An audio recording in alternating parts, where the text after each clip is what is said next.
Son las 7 de la mañana con 10 minutos, tiempo para iniciar nuestras entrevistas, saludando al profesor Willington Paredes Ramírez, historiador socioeconómico y libre pensador moderno. ¿Cómo está, profesor? Buen día. Orlando Murillo lo saluda aquí en OMC Noticias. Buenos días, Orlando. A la orden, dígame. Estamos concluyendo el 2024. ¿Cómo usted lo analiza?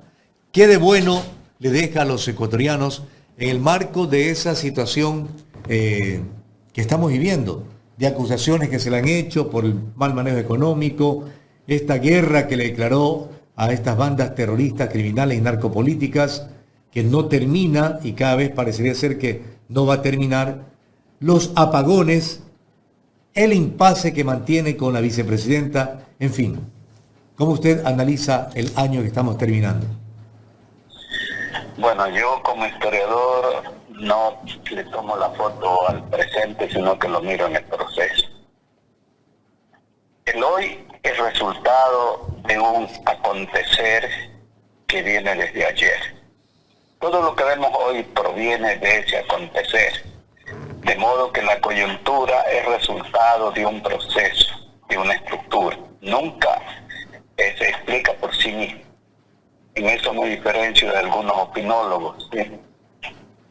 Yo creo que todo lo que concluye en este diciembre es resultado de... Comencemos uno de los que más afectaba a los hogares, que no es por cierto el desempleo, sino en los últimos 3 meses. Ajá.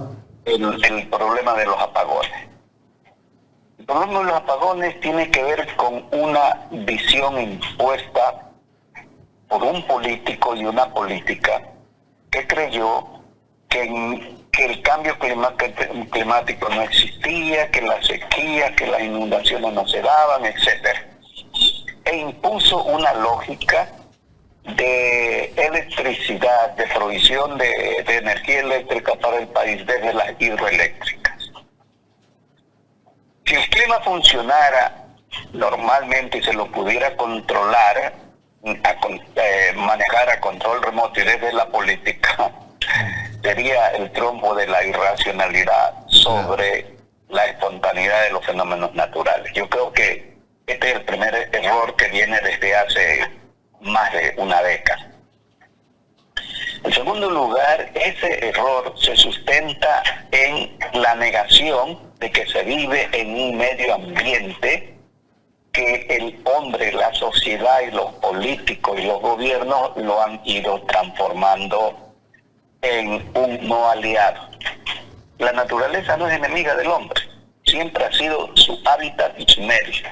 Pero si nosotros no somos amigables con ese medio ambiente, no podremos.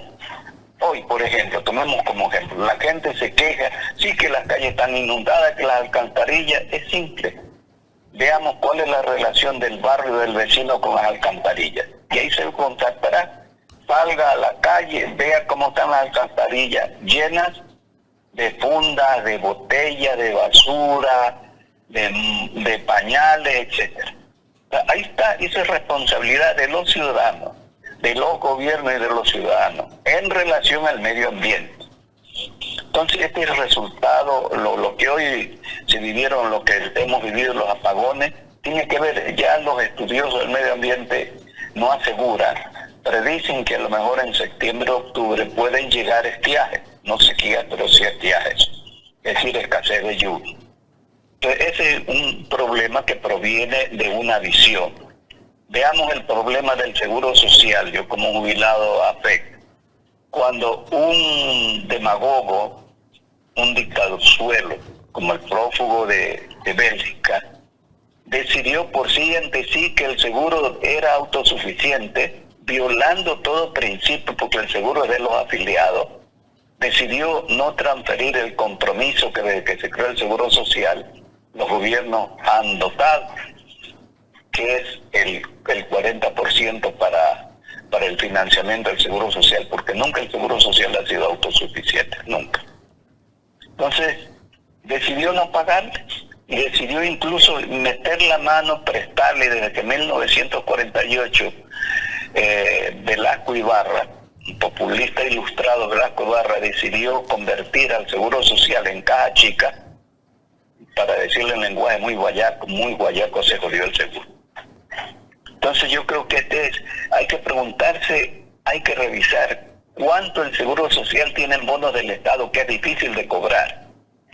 Creo que son 20.000 o 30.000 millones, que año a año le sigue imponiendo que le compre. Bueno, el gobierno actual, en ese sentido, perdón, profesor, en ese sentido el gobierno actual ha cumplido, ¿no? Le acaba de entregar en el mes pasado más de 2.600 millones de dólares de esa enorme deuda que superan los 28.000 millones que le dejó un gobierno al Estado ecuatoriano. Claro, todos los gobiernos anteriores. Este es un problema estructural. Cojamos el problema de la violencia para hablar en presente. El problema de la violencia no viene de ahora. Viene desde hace tiempo, y para comprender el problema de la violencia hoy tenemos que remitirnos a México, a Colombia, a Centroamérica. Nosotros veíamos como algo lejano cuando Pablo Escobar estaba en Colombia, cuando los grandes carteles colombianos, mexicanos, lo veíamos como los corridos mexicanos allá, cosas. Pero nunca tuvimos una visión, una mirada y una comprensión de nuestra geografía. Nosotros estamos como un hot dog en medio de dos rodajas de pan que son productores, grandes productores de cocaína, que es Perú y Colombia. Entonces nunca pensamos que nos iba a afectar, y más aún, en el caso concreto de los guayaquileños, nunca pensamos que esa situación privilegiada de poseer la mejor entrada de mar en el Pacífico Sur, obviamente convertía a las costas del Ecuador y especialmente al Golfo de Guayaquil en el lugar preferencial para la salida de la droga. Entonces no imaginamos, nosotros no tenemos una visión geopolítica. Cuando digo geopolítica me refiero a una visión geopolítica y geoeconómica en términos de mirar, pensar la territorialidad de los mapas. La imaginamos, la pensamos, hablamos, nunca miramos un mapa. Entonces este es un problema que tarde o temprano tenía que presentarse. Y más cuando desde hace más de 15 años los grandes carteles de la droga colombianos y mexicanos se internacionalizaron. Y más aún cuando en contacto con los grandes cárteles europeos, la mafia albanesa, la china, la rusa, etcétera, entran al mercado de la droga, trascienden sus continentes. Entonces este es un problema que hay que comprenderlo en una mirada geoestratégica, geopolítica, geoeconómica.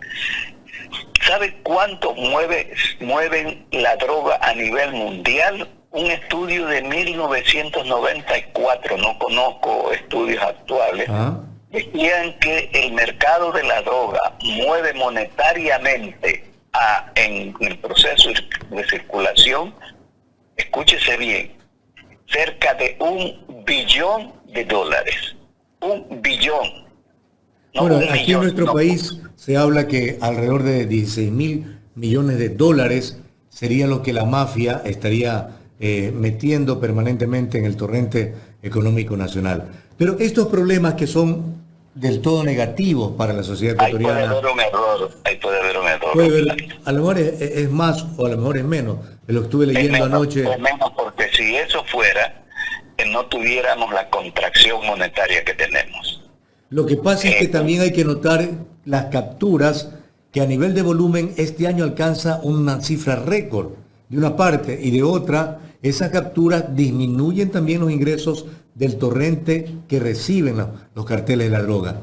Pero decía, profesor, que esta parte negativa, también debe haber una parte positiva en el Ecuador, porque no todo es negativo. Deben haber personajes que se destacan por su actitud, su frontalidad, la forma de hacer el quehacer público, capaz de que intenten contagiar al resto para hacer de nuestro país en realidad un país con menos corrupción. ¿Usted puede identificar algún personaje que en realidad valga la pena puntualizarlo, señalarlo como decíamos nosotros que estábamos en la escuela o en el colegio, como un referente de lo que debe ser el servidor público? Sí, hay un paradigma que la revista Times la ve, Ajá. que el embajador norteamericano la ve, pero que algunos políticos acá, especialmente los vinculados a la narcopolítica como el correísmo, no la ven y la han perseguido a sol y sombra, y la han declarado hasta enemiga, que es la recién parida, porque el término castizo es parir, Ajá. no es alumbrar,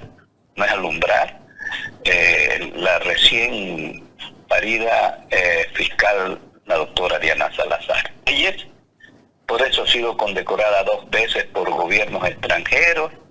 Solo a nivel nacional no vemos, y el correísmo le carga las tintas por 3 cosas. Primero, afrodescendiente. En el correísmo hay una fuerte corriente, aunque tengan asambleístas afrodescendientes, una fuerte corriente racista. Son racistas. La segunda, machistas. El correísmo es machista. Recuérdese cuando las propias militantes del correísmo le impusieron silencio, la hicieron callar, la hizo callar, cuando defendían un problema estrictamente femenino. Ajá. De poder disponer, de tener la libertad para disponer lo que es su cuerpo y su vientre. Entonces son machistas. Y la tercera tiene que ver con la ética y con la honestidad. Ellos no perdonan que haya una persona que no se pueda corromper, porque ellos han corrompido todo lo que tocan. Todo lo que tocan lo corrompe. Entonces, por eso la han perseguido y es visible. Es visible, la revista Vistazo la ha sacado algunas veces en portada. Entonces yo le envié uno de los artículos que reconoce ese, para mí, el personaje del año, la figura más visible. Hay otras figuras menores, como la ministra del Interior, la ex esposa de cónyuge de Pancho Huerta.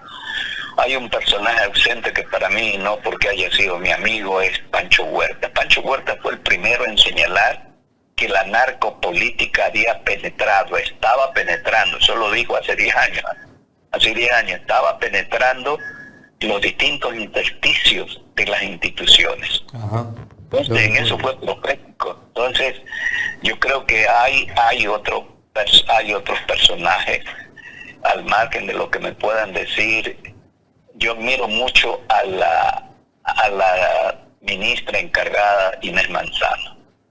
Su inteligencia, su brillantez, su honestidad, y se para y da la cara. Es una poca de las ecologistas en Guayaquil. La provincia de Guayaquil tiene, creo que dos ecologistas brillantes. La única candidata es la González Nader, ¿sí? Y la otra es la ministra Manzano. Nosotros carecemos de ecologistas, de ecologistas brillantes, que estudien, que se preparen. De esos ecologistas que fuman como turco esperando contrabando y que salen y defienden el medio ambiente, primero no se contaminen ellos mismos. Claro. Entonces yo creo que esos son los personajes. En menor medida, al margen de lo que se pueda decir, hay un personaje colectivo que son la policía y las Fuerzas Armadas, con todos los peros que tienen, las infiltraciones que tienen, la penetración, la cooptación, con todo, hay todavía personajes, hay anónimos que son rescatables, que son válidos. De acuerdo, coincido con lo que describió de la fiscal. Y en menor medida, no él, sino las políticas que por sugerencia de asesores, de personas, etcétera, ha llevado adelante el presidente Noboa. No soy partidario del presidente Noboa, pero al César lo que es del César. Oiga, si otro gobierno hubiera estado, créalo, este problema de los apagones no lo podían resolver en 2 o 3 meses como lo ha hecho este señor. Sí, creo que es una de las cosas que hay que destacar, ¿no? Ahora, profesor Willington. Y una cosa que es importante, se ha abierto a los colegios de profesionales de los ingenieros eléctricos, que son las personas entendidas en eso. Y además que puso el punto sobre la 10. Porque desde los gobiernos había una fobia a los colegios, y los colegios profesionales se habían dedicado solo a certámenes de deporte, a elegir el mejor profesional, etcétera, no aportar lo que pueden aportar, que debieran hacerlo las universidades. Las universidades sufren un silencio, no sé si les han dado pentotal, la silenciolina para analogar con la frase de la chiquitolina del Chavo, etcétera. Dígame. Ahora, profesor, esta situación el pueblo de alguna forma la refleja cada fin de año a través de los monigotes, ¿verdad? Donde no solamente refleja la figura positiva, también las negativas. ¿Cómo usted, como historiador que es, verdad, nos puede resumir esta situación de cada fin de año con los monigotes? Es difícil porque me ha tocado una de las fibras que tienen que ver con mi pasado infantil y juvenil. En mi barrio, en calle Huancabil, donde decíamos los años viejos, no los monigotes. Con acerrín. Los años viejos. Con acerrín o viruta. Con viruta, claro. el picado, etc. Con careta. Y salen grano, y la careta, y salen grano. Y donde cogíamos se sorteaba, y los más audaces se disfrazaban de viudas, y eso daba lugar a un reparto tripartito de lo que se recogía en el peregrinar hacia el centro con el muñeco. Así es. Cuando aparece esto todavía no ha sido estudiado, esta transformación sociocultural, este cambio sociocultural del año viejo al muñeco mediático, creo que ahí hay que hay que investigar mucho por qué, cómo, desde cuándo y bajo qué circunstancias se produce.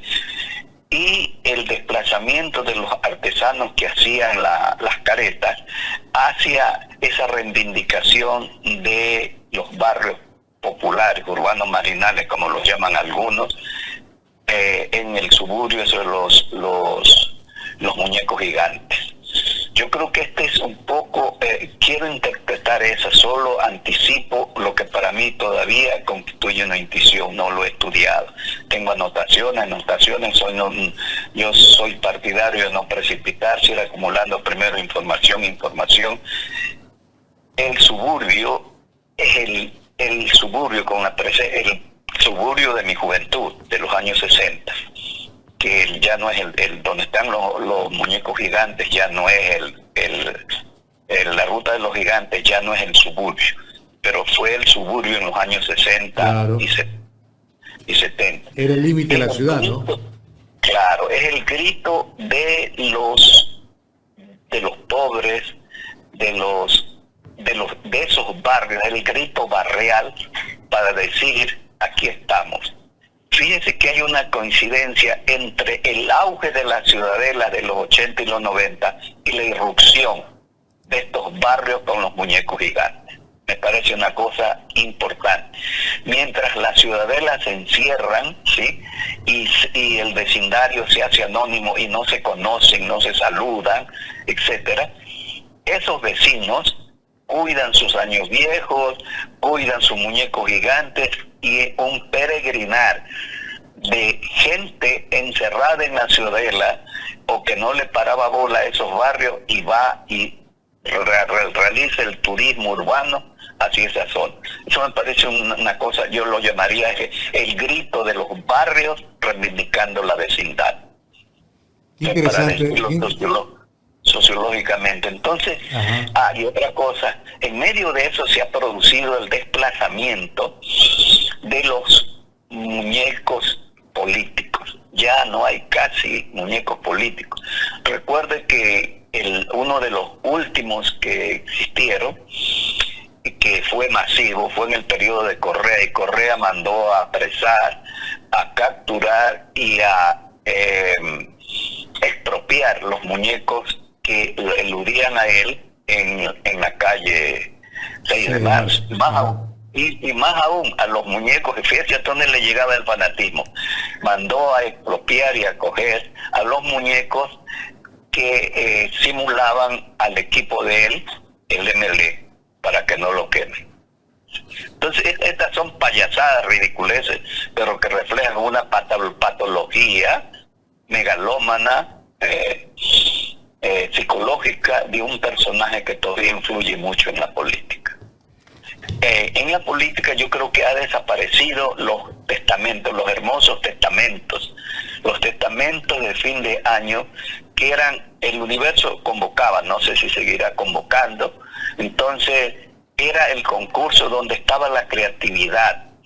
Y el testamento político reflejaba mucho, porque reflejaba no solo la creatividad y la poética de los rapsodas, de los cantores populares, de los versificadores populares, sino que reflejaba ese contacto del elaborador o del creador de ese testamento con el corazón, con el espíritu, con las palpitaciones del pueblo. Ajá. Eso está desapareciendo. Lamentable, ¿no? Lamentable, porque son tradiciones que deberían de mantenerse a efecto de que la conciencia popular, ¿verdad?, mantenga en lo histórico todos estos hechos que hacen de base de la sociedad guayaquileña. Profesor Paredes.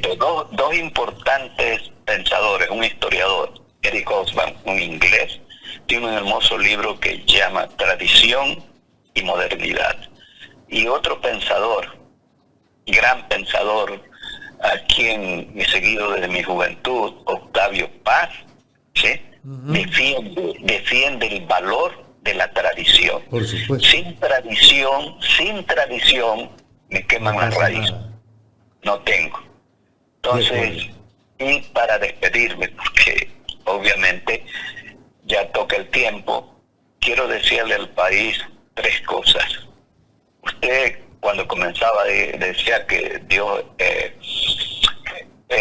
capte nuestras oraciones. Yo sigo esa línea.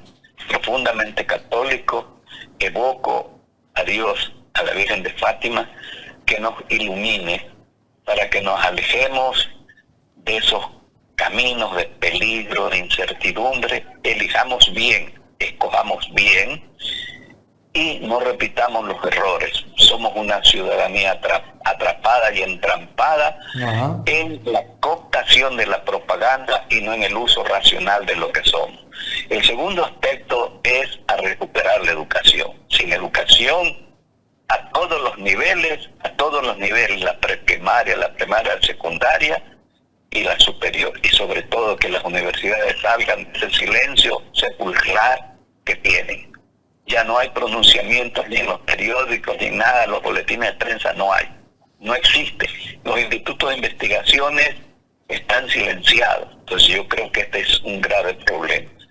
Y el tercero es que no perdamos la esperanza, que todavía creamos y arrimemos el hombro junto a aquellas personas que todavía reivindican la dignidad, el trabajo honesto, digno y los valores como esa afrodescendiente Diana Salazar. Feliz 2025. Para usted también, Willington, para su familia, anhelo que tenga salud, que esa creatividad literaria que usted tiene en base al análisis histórico de las cosas lo mantenga para provecho nuestro y de toda la sociedad. Gracias también por participar durante varios espacios a lo largo de este año en este programa que intenta justamente inducir a la ciudadanía a leer, a reflexionar, a analizar la situación política que vive el Ecuador para no cometer los yerros que venimos cometiendo, eligiendo a gente deshonesta, a gente que no merece ser electa a un cargo de tan alta dignidad para que el país se enrumbe auténticamente hacia el desarrollo y al progreso. Si sabemos elegir, sin duda que tendremos un mejor futuro, Willington. Gracias por participar con nosotros. Feliz año 2025. Un abrazo. Gracias. Son las 7:35.